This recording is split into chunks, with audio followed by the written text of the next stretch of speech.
Amazon jungle 15 years ago. It had taken them 5 days to make the journey, cutting their way through the dense, suffocating undergrowth, fighting through the very air.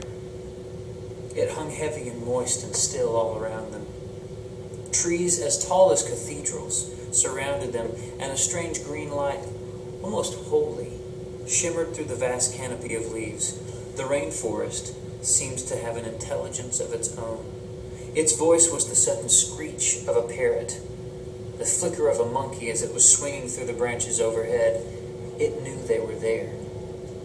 Already the author's using a lot of things to get my attention. He talks about how tall the trees were. I can remember moving to Arkansas from West Texas, which is like desert, and tall trees caught my attention right away. But there are some other things here. A green light.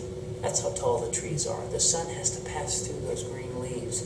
And all of these things flickering through. A sudden screech, a noise, and the flicker. You can't really tell what it is. It's just there and gone. Of a monkey as it swings through the branches. I'm really able to see this because of the way that he describes it. So far they had been lucky.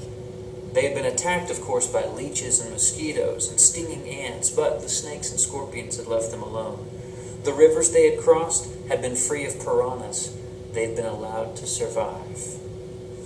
Now, I don't know why they're here, but from the things that he's described so far, this sounds like a pretty bad place to be. Good readers predict, why do you think these men have come to the jungle? They were traveling. It's always okay to stop and ask your audience a hypothetical question or something that you want them to think about. Keep in mind in the Read Think Aloud, you're the one who's doing the thinking out loud, but that shouldn't prohibit them from doing any thinking at all. Engage them with questions like, what do you think is going to happen next?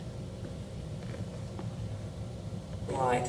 They carried with them only their basic rations, a map, compass, water bottles, iodine tablets, mosquito nets, machetes. Their single heaviest item was a Winchester 88 rifle with a sniper scope that they were going to use to kill a man who lived here in this impenetrable place, 100 miles south of Iquitos in Peru. Okay, I don't know if your prediction was right, but mine was way off. I was thinking camping.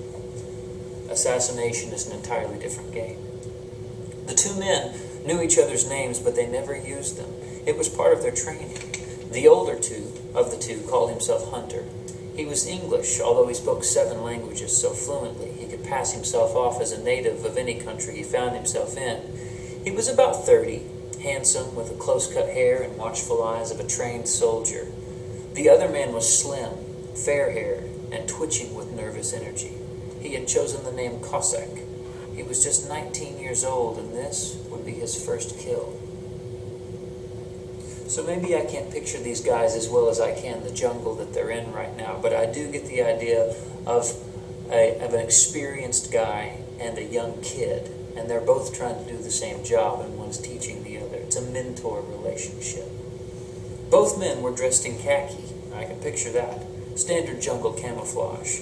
Their faces were also painted green with dark brown stripes across their cheeks. I can see that too. They had reached their destination just as the sun had begun to rise and were standing there now, utterly still, ignoring the insects that buzzed around their faces, tasting their sweat. Ugh. Now that's a piece of sensory language I didn't like all that much. Standing utterly still for these guys, that sounds pretty active. But the bugs tasting their sweat, that's a sense I didn't want to engage right now. Thanks for nothing, Anthony Horowitz. In front of them was a clearing, man-made, separated from the jungle by a 30-foot-high fence. There must have been about a dozen guards patrolling the perimeter and watching from rusting metal towers. Perhaps there were even more inside, but they were lazy. They were shuffling around, not concentrating on what they were supposed to be doing. They were in the middle of the jungle. They thought they were safe. Now, even though there's only a little bit of description about the guards, the contrast between the guards and these two guys who are like trained soldier type fellows on the assassination, the contrast is stark. Here, he describes them as standing utterly still, and he makes it seem like a big deal because they're trained and they stand utterly still. The guards, they're shuffling around, and he calls them lazy. So we're supposed to picture two different stances, one alert and ready, the other kind of lazy. A 4-seater helicopter stood on the square.